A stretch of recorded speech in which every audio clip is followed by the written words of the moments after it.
कहानी शुरू होती है जब फ्यूचर में जमीन का एनर्जी क्राइसिस इतना बढ़ रहा है कि इंसानों को नई एनर्जी ढूंढने की जरूरत है और लुनार इंडस्ट्रीज ने चांद पर एक माइनिंग बेस बनाया है जहां वो हीलियम 3 निकाल रहे हैं।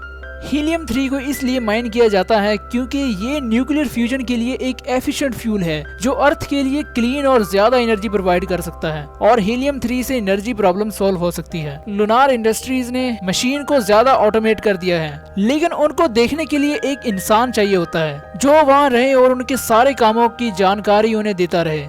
और फिर हमें एक शख्स दिखाया जाता है जिसका नाम होता है सैम बेल, जो चांद पर 3 सालों से है और सैम बेल का कॉन्ट्रैक्ट उनके साथ 3 सालों का तय हुआ है और वो यहाँ अकेला काम कर रहा है। सैम को अकेला इसलिए रखा गया है क्योंकि कंपनी अपने खर्चे कम करना चाहती है। फुल स्टाफ को रखने का वो खर्चा बर्दाश्त नहीं कर सकते, इसलिए वर्कर और एआई रोबोट को बेस मैनेज करने के लिए रखा गया है। सैम का सिर्फ एक दोस्त है, गर्टी, जो एक रोबोट होता है और उसकी मेंटल हेल्थ का ख्याल रखता है। सैम अपना दिन माइनिंग मशीन्स को ठीक करने और हार्वेस्टर्स को मॉनिटर करने के लिए गुजारता है, लेकिन तन्हाई का असर होता जा रहा है और वो हेलुसिनेशन दिखने लगता है। ये हेलुसिनेशन उसकी हेल्थ और माइंड पर प्रेशर की वजह से होती है। अकेला काम करते करते 3 साल हो गए हैं और सिर्फ लिमिटेड बातचीत अलाउड होती है जो उसे मेंटली वीक कर देती है। उसका बस एक ही होप होता है कि वो अपनी वाइफ और अपनी बेटी के पास वापस जा सके, जिनके साथ वो रिकॉर्डेड वीडियो मैसेजेस के जरिए बात करता है। डायरेक्ट कम्युनिकेशन नहीं हो सकती क्योंकि लुनार इंडस्ट्रीज कहते हैं कि सैटेलाइट मेल फंक्शन हो गया है और उसे उसकी फैमिली के साथ बातचीत करने से मना किया जाता है। ये रिस्ट्रिक्शन इसलिए होती है ताकि सैम अपने काम से डिस्ट्रैक्ट ना हो और कंपनी के रूल्स के बारे में ज्यादा सवाल ना करे। फिर अगले सीन में हम देखते हैं जब सैम अपने लुनार रोवर में होता है और उसे एक औरत का हेलुसिनेशन होता है, यानी उस औरत का वहम होता है। वो औरत उसे दिखाई देती है लेकिन वो असल में नहीं होती और उसके इस वहम की वजह से उसका रोवर क्रैश हो जाता है। पहले ये नॉर्मल लगता है लेकिन ये सिग्नल देता है कि सैम की हेल्थ या माइंड में कुछ गड़बड़ है। सैम बेहोश हो जाता है। जब सैम को होश आता है वो बेस के मेडिकल रूम में होता है और गर्टी उसका ख्याल रख रहा होता है, लेकिन सैम कुछ अजीब फील करता है। गर्टी उसे आराम करने की कहता है लेकिन सैम कुछ गलत होने की शक में होता है। वो गर्टी की बात नहीं मानता और बेस के बाहर चला जाता है। वहाँ वो एक और सैम बेल को देखता है जो अभी भी जिंदा होता है और क्रैश में फंसा होता है और फिर वो दूसरे सैम को देखकर समझता है कि ये सैम बेल असली सैम बेल नहीं है बल्कि उसका एक क्लोन है। लुनार इंडस्ट्रीज क्लोन बनाती है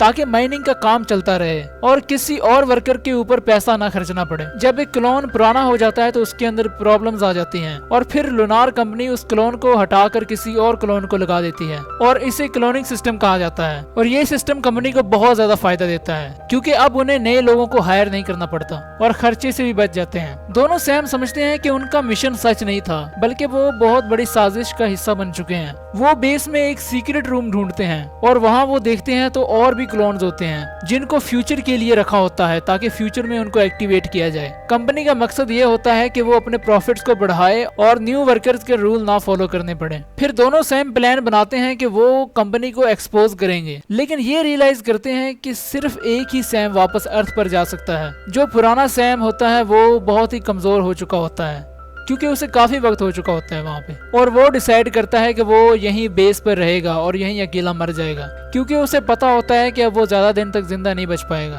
क्योंकि उसकी बॉडी पूरी तरह से डैमेज हो चुकी होती है। वो दूसरे सैम को चांस देता है कि वो अर्थ पहुंचे और सच्चाई एक्सपोज करे। फिर वो सैम गर्टी को रीप्रोग्राम करता है जो उसे वहाँ से भागने में मदद करता है। गर्टी अपनी मेमोरी को भी डिलीट कर देता है ताकि कंपनी को पता ना चले कि वहाँ क्या हुआ था। फिर अगले सीन में सैम एस्केप पॉड में अर्थ की तरफ चला जाता है और अब सैम का मिशन ये होता है कि वो कंपनी का सच दुनिया के सामने ला सके।